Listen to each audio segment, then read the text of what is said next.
Hello and welcome to the Valley. Today, I am your host, Janet Michael. It is Shedco 2045 Day. That means I am on the screen with Tyler Hinkle. He is Shenandoah County's planner. We talk every single month about Shenandoah County's comprehensive planning process. That is Shenandoah 2045. And it's just Tyler and I today. And we've already had a conversation, Tyler, for the last 30 minutes when I was asking you all these planning questions, because I was joking with you before we started recording that I am so much more aware of what is going on, not even just here in my backyard in Frederick County, but I'm listening and hearing what Warren County is doing and something that Clark County is trying to do.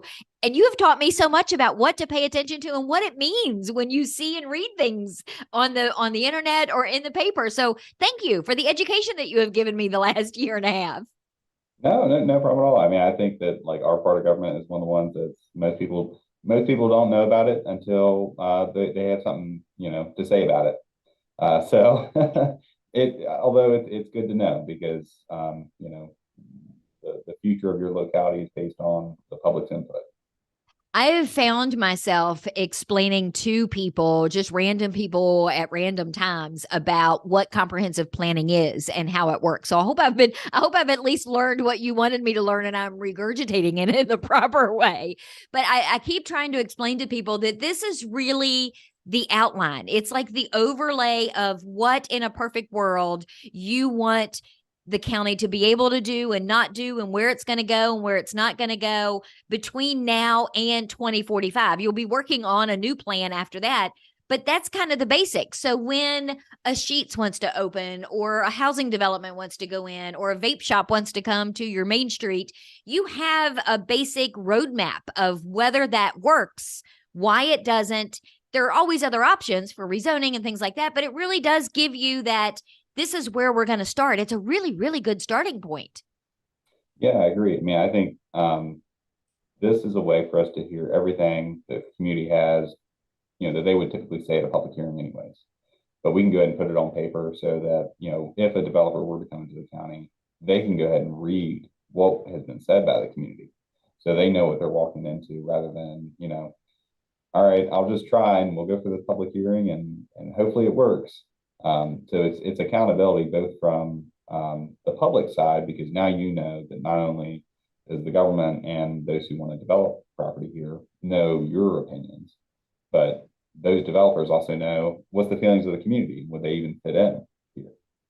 And it's really helpful because in some cases, those developers, whether it's residential or commercial, will choose certain areas based on what your comprehensive plan looks like and how amenable it is to what they want to do. So sometimes that helps you get a grocery store or get some sort of affordable housing units put in, because they've looked at your plan and said, hey, Shenandoah County is going to be really beneficial and helpful for us to be able to accomplish this. Let's dig a little deeper in the county and see what we can work out.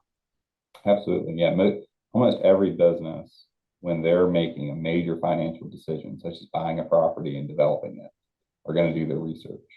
And for the most part, most comprehensive plans provide the data analytical side of that research. We're really shooting to provide the public input side of that research. So it is very clear for anyone to know what are the true opinions of the community on what it should look like, what it should be, and what do we want to attract here. And I think sometimes we all get lost in the weeds when we're talking about planning, because we're thinking in our heads about blueprints and about roads and infrastructure. But it really does start with the visuals. You really do have to have that picture in your head so that you can work forwards or work backwards from there.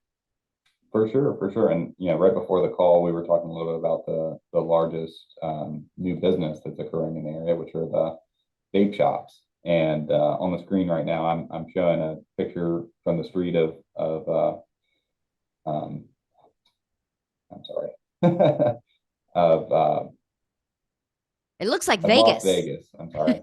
On the screen right now, I'm showing a picture from the street of Las Vegas as an example when we're talking about two different types of communities: the Las Vegas Strip compared to the downtown historic district. Both provide visual attractions and ways for someone to navigate through the space if you're a pedestrian or if you're in an automobile.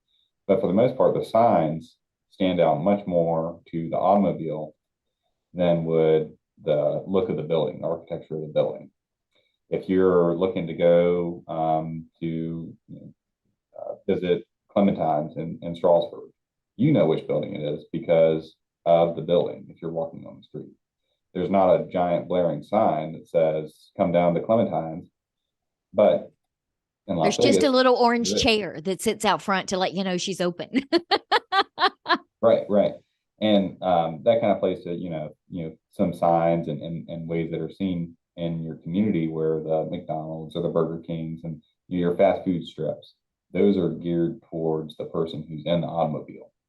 They don't think about, those on the street, those who are potentially living there full time and walking about in the community compared to the way we used to build communities based on architecture. We know it's the right place because we go there all the time or we're right up on it. And that's when we find out what it is. And it's a bit more curiosity and adds a touch of to the space. Whereas the Las Vegas Strip or your commercial strips in your towns are very clear of what they are. A nuisance state with that. What reason why we bring this up is conference a community wants to look like. Then later on, as we talked about last month as well, the zoning is what can help enforce what it looks like. So zoning not only is the uses of the property, but its appearance and specifically what types of signs, how large the signs can be, and where they're located on the property, if they can have flash text, all of those things a community can control through its zoning ordinance. And I think that's some of the things that people don't think about. Again, I go back to people think, well, you're talking about a comprehensive plan, so it's a giant overview, but all of the stuff that's in that plan drills down to the smaller things. We were having a conversation before we started recording about one of our other surrounding communities has an overabundance of vape shops. And so I was having a conversation with somebody about that a few weeks ago, and we were talking about how that's possible. And so I jumped in, well, based on my conversations with the Shenandoah County planner, this is how I understand planning works, and this is what should have happened. And maybe if you show up for a public hearing once in a while, you might be able to put a stop to some of that. But this comprehensive plan may be a big picture, but it does give you the bullet points and the pathways to drill down to things like signage, to things like the types of businesses, so that your town, if you don't want it to look like the Las Vegas Strip, you have control and input for that. Absolutely. I can pull up. This is a template to just show like the new layout for our chapters for our comprehensive plan. When you open most, a lot of maps, a lot of data, and we're going to have that in its own separate report because that's really what that is. It's a report that tells you the community today. For the most part, when someone's coming to the community, they want to know who you want to be, your aspirational vision. So our new comprehensive plan, each chapter have its own vision statement, in addition to the overall vision statement for the county. From there are overall goals. So, for example, it might be that every student will receive a good education that prepares them for a well-paying job or a good additional educational opportunity after graduation. That might be a goal. Then we have objectives of how we reach those goals. So an objective might be providing mentoring opportunities for students in the schools. A strategy of doing that might be developing a database of who are all the mentors and people who'd be available to provide those amenities to the students. And an action might be, so-and-so will gather data on mentors every year in order to make sure that database is up to date. So we'll really be able to go from the level of we want to be this type of community to this is the actions we will take to make that possible. And that is very helpful from our end, from a staff's end too, because there's a lot of unsurety or there's no gray area. Yeah, there's a lot of gray areas when you're working in a community as to what's acceptable. And this gives a very clear picture, from the community's perspective and the governing body's perspective of what they want to see, and how we're going to achieve that vision. In addition, I mean, comprehensive plans are updated every 5 years, or reviewed every 5 years. They have to be updated at least every 10. This allows for the strategies and actions to be changed out as they're completed. The overall vision, goals, and objectives might stay the same. I mean, I think with 20 years, we're still wanting students to probably graduate, getting a well-paid job or a good educational opportunity, and we might still want to have mentorship opportunities, but there might be a different way of how we're going to do it, and there might be different actions to achieve that. So comprehensive plans can be very powerful in being able to allow someone to take that broad vision and, as you said, get right onto the ground of how we're going to do it. I would guess that this format too really lends itself to the other big buzzword that we hear a lot when we're talking about any kind of local government, which is accountability.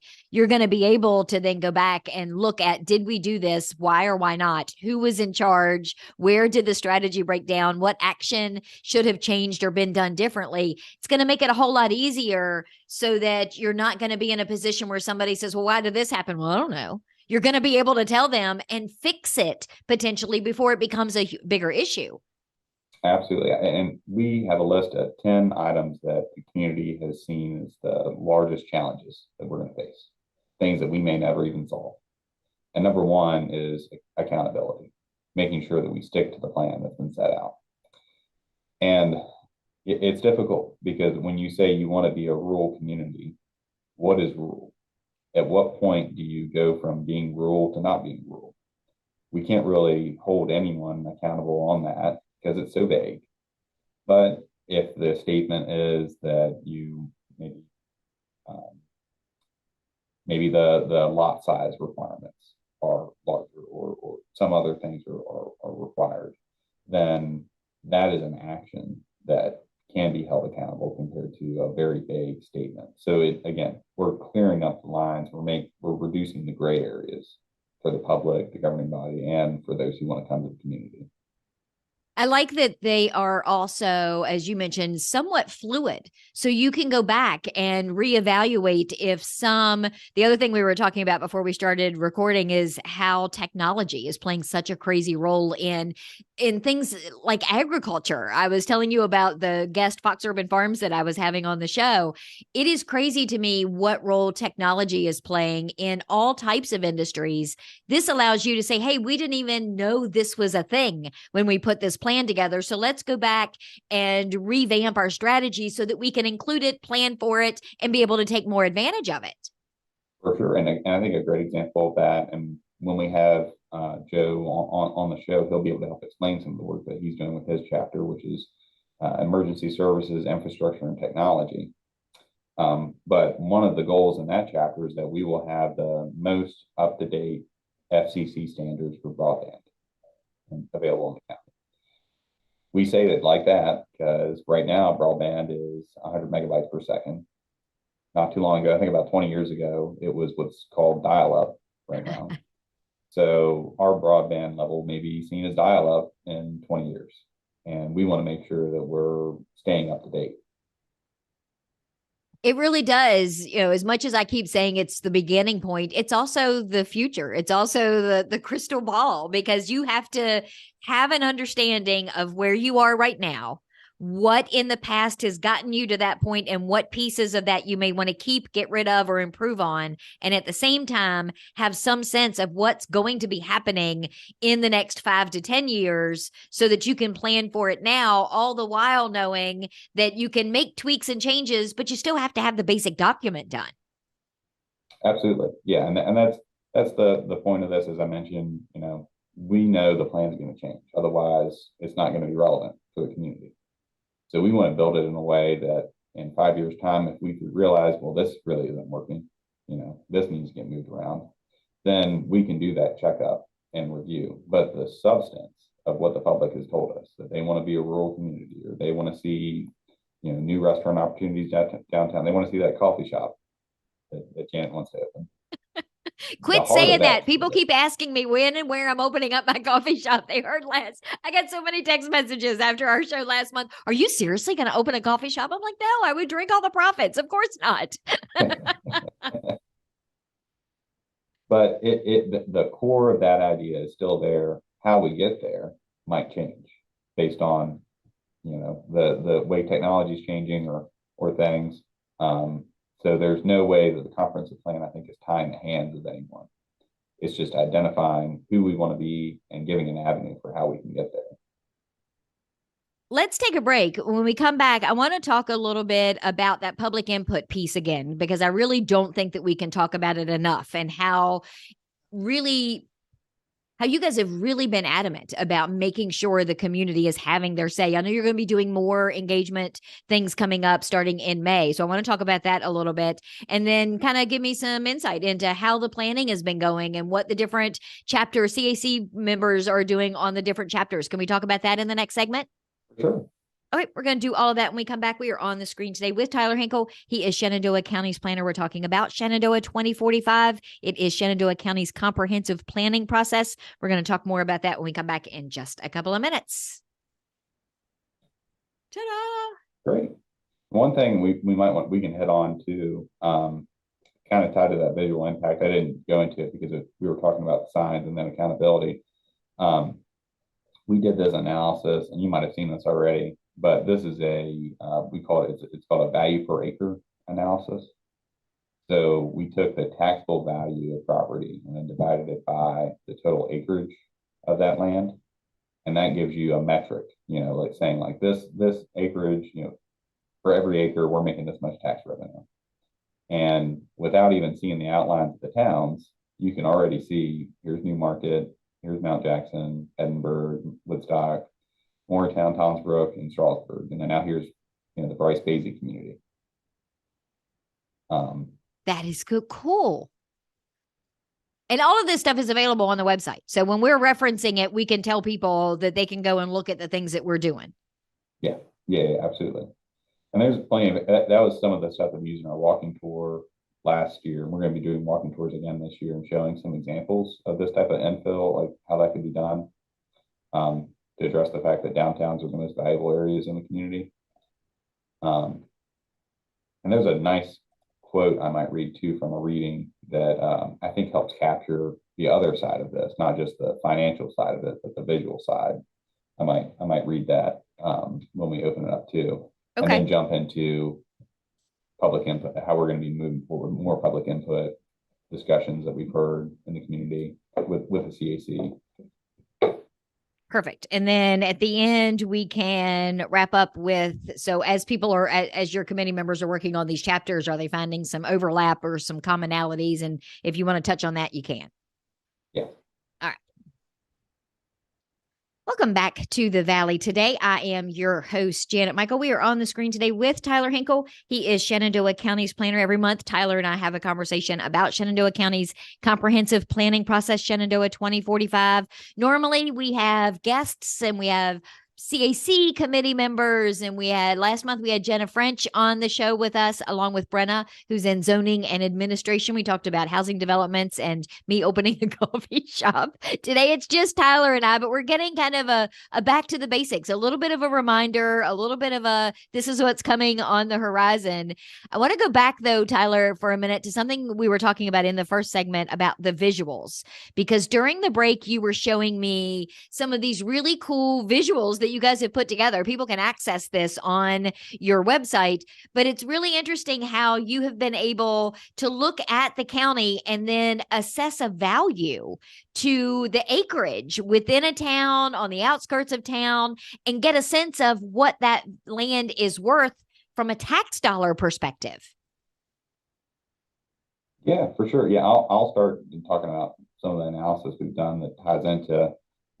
There's a very good quote, I'll say, that kind of helps capture the visual impact of what we've heard from the community. But something we heard across the board when we went out and engaged folks was that they wanted to see development. They wanted to see development occur in places, we've already invested in from a public side or a private side in order to make, more worthwhile. So we did an analysis, and this is a very common analysis been done across the country by a group called Urban 3, or Strong Towns is another group that does this type of work. But what they do is, just as if you're a farmer and you're trying to figure out, are you going to plant soybeans, corn, or do cattle or some other form of land use on the property, you look at the productivity of that per acre, how much money you're going to make from that acre of farmland. So we took that same ideology and used it and applied it to develop land in the county. So we took the taxable value of property in the county and divided it by the total acreage of that land. And by doing it, and for those on the radio, you can't see this, but you can kind of picture in your head, if you got a giant map of the county and each of those parcels gets higher in size based on that value, the towns automatically pop up on that map. Not only that, but we see major spikes in every downtown. And what that indicates is that, number one, the towns are have the most valuable taxable land in the county. Number two, within the towns, the downtown has the most amount of revenue generating land on an acre basis. And what that informs us is, if we're talking about future investment and, having to lay new water and sewer pipe, the amount of land it might take for, large lots and the amount of the cost of laying that infrastructure may not be as worthwhile as tying in someone to existing pipes downtown or other places where the infrastructure is already there. And we can just make the land more productive in its tax revenues.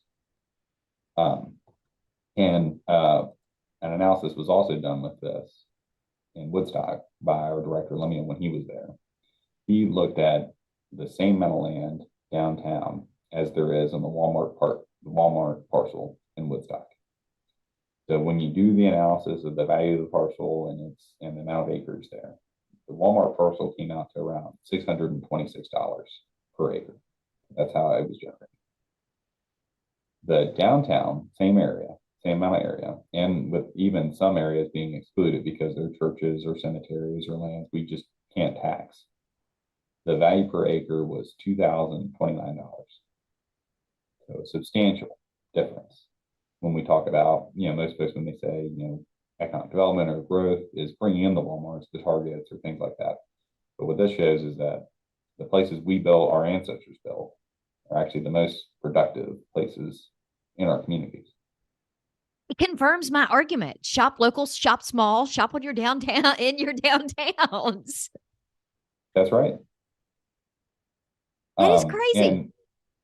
And with that too, before we jump into some of the work that's being done right now by the CAC,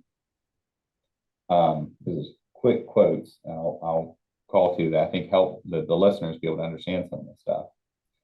So there are advantages to be gained from gathering together people to form a town. A single family living in the country can scarcely hope to drop into a theater, have a meal out, or browse in a library. Whereas the same family living in a town can enjoy these amenities. Little money that one family can afford is multiplied by thousands, and so a collective amenity is made possible. A city is more than the sum of its inhabitants. It has the power to generate a surplus of amenity, which is one reason why people like to live in communities rather than in isolation. Now, turn to the visual impact, which a city has on those who live in it or visit it. When you bring people together, they create a collective surplus of enjoyment. When you bring buildings together, they collectively can give a visual pleasure which none can give separately. One building standing alone in the countryside is experienced as a work of architecture. But bring a half dozen buildings together and an art other than architecture is made possible. And what that gets to is that not only are folks in the community saying that they want land, that agricultural or the vista is protected, but they understand that there is a financial benefit from investing in places where we already have infrastructure, and we're creating a more attractive community by building in places we already have. When you turn the corner and there's a church, compared to if that church was out in the middle of nowhere, or there was a house beside that church, that makes the church stand out as a much larger structure, gives it more of a sense of awe when you have those things together than otherwise. And those are, the downtowns are the places, if you go on Instagram, it's the downtowns and probably the hiking vistas that people are posting about. It's not where the strip areas of the fast food areas that look like the Las Vegas Strip. Yeah, I am pretty sure I've never taken a picture of myself at a McDonald's. But I have taken plenty of pictures at Clementine's, at Flower and Water, at all of the other really cool places in the downtowns up and down Shenandoah County. Absolutely. And I mean, what that helps explain is that if the community is telling us that they would like to see growth the way it has been done for the past, couple hundred years before things changed, it also shows that there's a lot of benefits that come from that type of development compared to the typical suburban style development that we've seen a little bit of in the county. Well, and let's talk about that for a second, too, because we talk about it every single month. We talked about it a lot in the early stages of the planning for this. And you're about to go back out into the community in May. Public input is that's the foundation for everything that you're doing. You are not sitting in a corner office with no windows using a calculator to figure out what is the most financially smart way to put together this plan. You want to know what the people that live in Shenandoah County want, that live near, adjacent to Shenandoah County, or might move to Shenandoah County in the future, what they want, because this is their county, their towns. You guys have done in my opinion, phenomenal job of getting that public input and explaining and educating people along the way. Thank you. Yeah, no, I mean, we're trying our best to do as much info as we can. The funny thing is I actually do have I'm in what you call a corner-sized office with no windows, but I knew that. That's why I figured I would yeah. give you a little bit of a bone. Yeah. But no, last year, we did a lot of input overall over the past 3 years. We've gotten input from over 2,000 people. We've heard from 2,000 people. We've engaged, hundreds of thousands more through, Valley Today, Facebook, and other types of events. But we're not done. So we've worked for the past 6 months on developing a draft plan for the public to be able to review. In May, we intend to go back out to the public just as we did last year to do that same engagement with drafts of each chapter. So we'll be showing the vision, the goals, and objectives. And we want to hear from the community what they think the strategies and actions should be if those goals and objectives are right. We want to have some input from folks on how they want to see us and everyone work together to achieve those goals. So we'll be at the same festivals we were last year. In addition to that, we'll be doing walking tours again in most communities throughout the county. And we're looking at potentially doing some office hours where folks can just come into the county, give some input, talk to us, and work through any ideas that they might have in addition to everything else. We're also going to have some avenues for folks to give input online. So it might be a survey, it might be some form, but the draft plan will be online, and there will be a place for folks to give their input there as well. So there will be plenty of ways for folks to give input over the next few months once we go back out to the public in May. And I think that's something that says a lot too, because in some cases, when other localities here in our area or across the country are putting something like this together, they get the public input in those initial phases, but then they just move on and they put together the plan and then they say, hey, here it is, take a look. But you guys are taking that one step further and saying, here's a draft. Tell us if we're on the right track. Have we gotten it right so far? Are there tweaks or things that you would like to see changed before it becomes the actual final product? And even then, there's going to be hearings and there's going to be all of those sorts of things before it's actually approved and put into place. That's right. Yeah. So once we get input this summer, spring, summer, we'll be back to work to make those edits, finalize everything.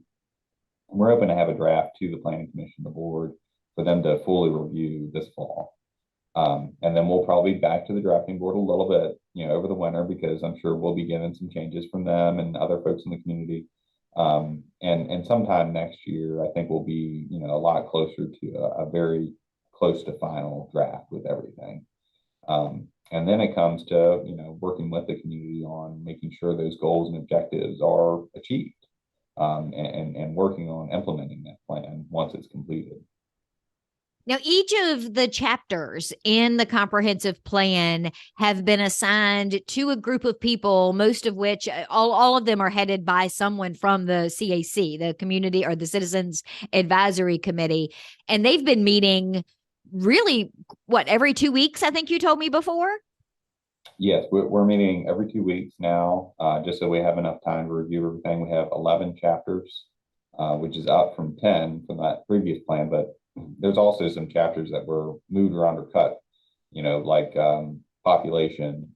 We've now integrated the population data into their specific chapters, whereas we have some new chapters such as health, education, recreation, that we didn't have before. So it's a lot of information. It's a lot of great discussions I think that have had with the committee members as they review their chapters. And the hard part is getting it all to stick together. Each chapter is around 20 pages each of just information of how we're going to do these things. And getting those narratives together is a lot more complicated than you might think. Oh, I know. I'm pretty sure I know how complicated it is. It sounds like a nightmare. It's a lot of work, but we figure that the more work we do now, the easier it'll be for the community to see actual impact from the plan and make sure that it's actually doing what they want it to do. So where can people go if they're coming into this halfway through the process, or today is the first show that they've heard anything about the Shenandoah 2045 comprehensive planning process? I know you've got Facebook, you've got a website. Can you give me those details for people to go find more information and start diving in themselves a little bit deeper? For sure. Yeah. So all the reports that, we should, I guess we talked about for those who are listening on the radio, they can be found on our main site, which is Shenandoah County VA.us/future. That's Shenandoah County VA.us/future. You can find all the information on the reports, the work, the engagement we've done, and the draft plan as it's being developed. We update the website with that as it's being done. In addition, you can find us on Facebook. If you just search Shenandoah 2045, you should be able to find our page. And there we post all the events that we'll be doing engagement this spring and summer. In addition, whenever we have a report or information that comes out or the radio show that comes out, we'll be sharing that on the page too. And as always, you can always reach out if you have specific ideas. My email is T as in Tyler Hinkle at Shenandoah County VA.us, or you can call at 540-459-6204. I'll be happy to take any input that you have as well. I never paid any attention until I was emailing you to schedule this recording that your email address is Thinkle. I never noticed that before, and I'm starting to type it in, and I'm like, T. Hinkle, wait, that's Thinkle. So that'll be easier for people to remember. And I will add to that. So on the valleytodaypodcast.com, up in the top right corner, there's a little drop down that says episodes, and then there's categories. There is an entire category for Shenandoah 2045. So all of the conversations that I have had with Tyler for the last year and a half are all there in one feed. So if you missed one or you want to know something specific about what this process is, it's all there. You can go back and look at the podcast and see what the different topics were. I think we did a show not too terribly long ago, Tyler, where I even put the video up on the station's YouTube channel because you did like what you did today and showed a few images and things like that. So I'll do the same thing for this. And then I'll put links to your email and the phone number and the website and the Facebook and all of that sort of thing on the show notes page as well. That sounds great. Yeah, and that report that we went over that there's the video with that's online too. And as Janet mentioned, and as technology is changing, that was a great example of it because most of the visuals in that are made by an AI, and that's a kind of a foreshadowing for a future call we'll do with our infrastructure or emergency services, infrastructure and technology chapter. But Awesome. And you'll be back in April. And by the end of April, when you come back, you'll probably have a pretty set schedule of what those community engagement activities are going to be in May. absolutely. Yeah, we have a draft now that we're working on, but we'll have a more finalized idea. I'll make that short so it's easier for you to edit. For sure. For sure. We'll have an outline for how we're going to do engagement throughout the spring and summer when we come back in April. Fantastic. And again, head over to the valleytodaypodcast.com because not everything always makes it to the radio because I get long winded and then Tyler gives me really great answers and I can't always make it fit on the radio, but the whole conversation is always on the podcast. Tyler, thank you again for a really cool conversation. I've taken all kinds of notes and you're going to be in trouble when we have a conversation again in April. No, thanks for having me. Really appreciate you having us on every month.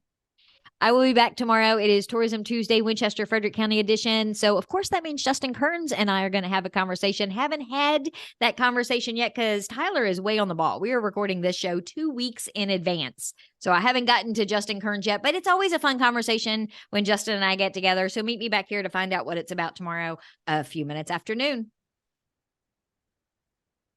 Great. All right. We cram so much information into these. It is crazy. Yeah, I agree.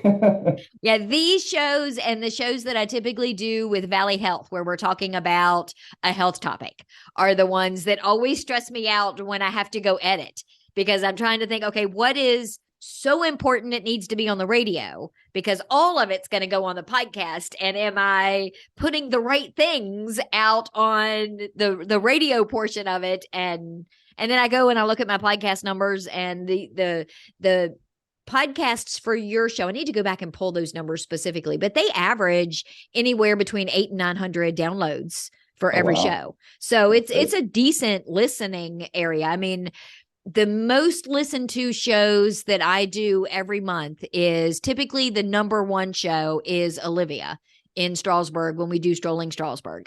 And I always chalk that up to the fact that she puts it out in the newsletter that she sends to all of her Strasburg people. She posts it in the What's Happening Strasburg group. She promotes the crap out of that show. So I think that gives it a little bit more legs. And I've been trying to do better about sending the links afterwards to the guests and say, hey, here's the image that I used and here's the link if you want to post it. I've been putting them up on the station's Facebook page and putting them out on Twitter and trying to take my own advice and promote and market the show on social media. I mean, it's not like that's what I do for a living, but that's the cobbler's children has no shoes. I don't ever think about doing that for my own stuff. I'm just too busy telling everybody else what they should be doing. No, I agree. And that's where we are too. Like there's a couple times like that. I just recently put the 2 reports we had on our Facebook. So I was like, oh, wow, we need to probably revel on the fact that we did this work and let people know because we were just so go for the past few months. Didn't have time to think about it. But I put last month's on our page and I'll be doing that for each one too. And I need to get back and I'll probably just put them all on there as a reminder for folks to go and listen to past recordings.